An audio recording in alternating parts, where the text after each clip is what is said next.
Hey everyone, it's Vince Goodrum. It's a lovely Tuesday afternoon. Just wanted to touch base today. Some people wanted me to discuss the Strength Cartel and what I think of them personally. And quite frankly, from all accounts that I've actually seen, I think that the Strength Cartel is, for the most part, similar to a group that's just trying to make a name for themselves by being some sort of tough guy. And quite frankly, I don't like it when these new supplement companies come out and try to perform this little tough guy act there. It's nothing more than a form of marketing as far as I'm concerned. And I think it's kind of boring and it's been quite overdone. But the Strength Cartel, however, has taken it to a whole new level. As some people have seen, at one of the events, they decided to confront some dude named Brad Castleberry. Brad Castleberry, he goes out, puts his hands out to shake their hands. And in return, the Strength Cartel goes and starts talking shit to him, calling him I think a fake-ass motherfucker or some sort of connotation such as that there. To which Brad, he just did the right thing, basically, and walked away.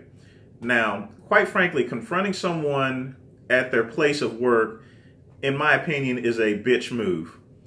And the Strength Cartel, they fit the profile of being a bitch quite perfectly.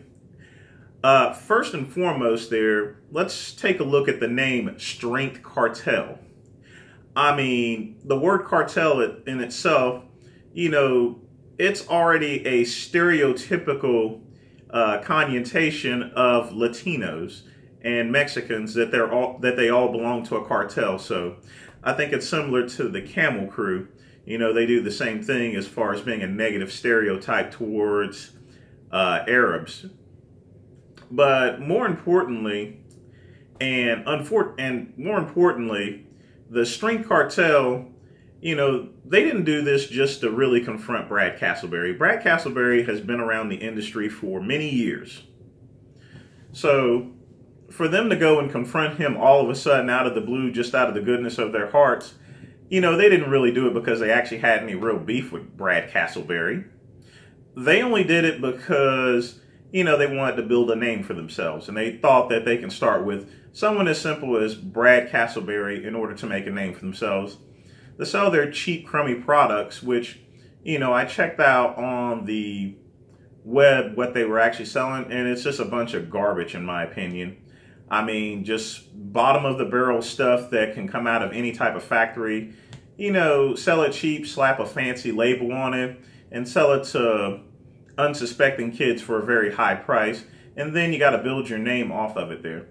Nowadays it's kind of sad that the supplement industry is more about the name brand and the marketing rather than the actual product itself there. If you have a good supplement, it should sell naturally with or without marketing whatsoever. I remember a company by the name of Ultimate Orange, not that new stuff that's out right now. I'm talking about the old school Ultimate Orange.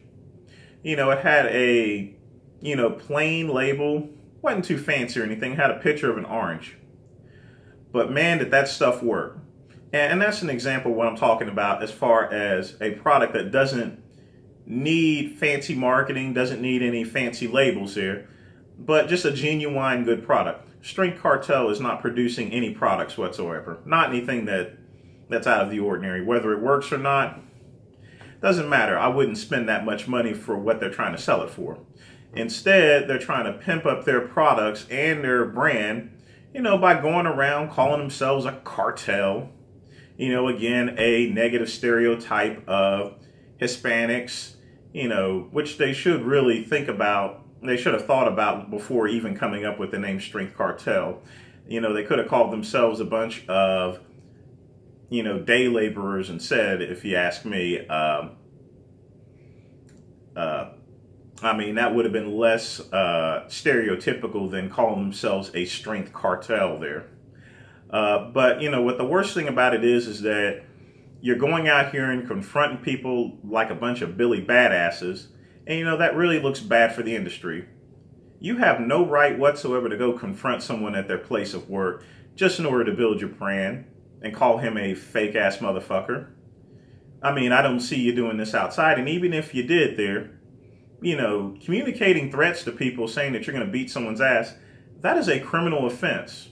You know, a misdemeanor or even a felony, depending on, you know, how exactly that you worded it there. So, Strength Cartel, you need to be very careful as far as what you say to people. Not only that, you know, if you really want to build up your brand, build it up the right way. Do some positive things for the community, you know. Host some events there. Do a powerlifting contest or so forth. You know, that's the whole thing about this bodybuilding and fitness industry that pisses me off so much is that, you know, so many of these new companies here, they try to get their name out just by pushing people around or trying to act tough or riding around on motorbikes, you know, getting a bunch of tattoos and everything. And, you know, it just simply makes the industry bad as a whole. And the worst thing about the Strength Cartel, again, as I stated before, you know, just having that name Cartel, you know, just sends a really bad message towards, you know, Hispanics who are working very hard, you know, to break down all of these stereotypes that are typically associated with them. You know, no different than Donald Trump calling them a bunch of, you know, rapists, murderers, and stuff like that. And you got people like the Strength Cartel saying, well, we're a bunch of rapists and murderers. We're in a cartel. We go and shoot people there. Now, maybe they don't there, but, you know, I mean, but when you name yourself a cartel is a criminal organization. Period. So when you name yourself by, if I call myself a gang, then I'm given the connotation that I am a member of a criminal organization. You know, so I want the Strength Cartel to think about it there, you know. You can either build your company up, or you can go back out on the front roads at Home Depot and become a bunch of day laborers. At least it'll be less of a stereotype than calling yourselves a cartel, and even worse, going around and pushing people around at their place of work there. Yeah, that's quite disrespectful there, you know. You know, at this point in time, I got really no respect for you, none of your little whack-ass crew, or, you know, anyone associated with them. If you're associated with them, by the way, you know, you can go fuck yourselves too there, as far as I'm concerned. Because, quite frankly, you're making this industry look very bad just by you going around talking all that shit and, you know, just going around just, you know, causing trouble there. You know, we don't want no trouble around here. We got enough problems already in this industry. They just recently banned 4 pro hormones, and this industry's already under attack. We don't need this type of shit going on in any type of convention whatsoever, or in any type of expo. So to the Strength Cartel, as well as any other of these new companies that are trying to build yourselves up by going around and pushing people around, I got one suggestion for you. Do it the right way.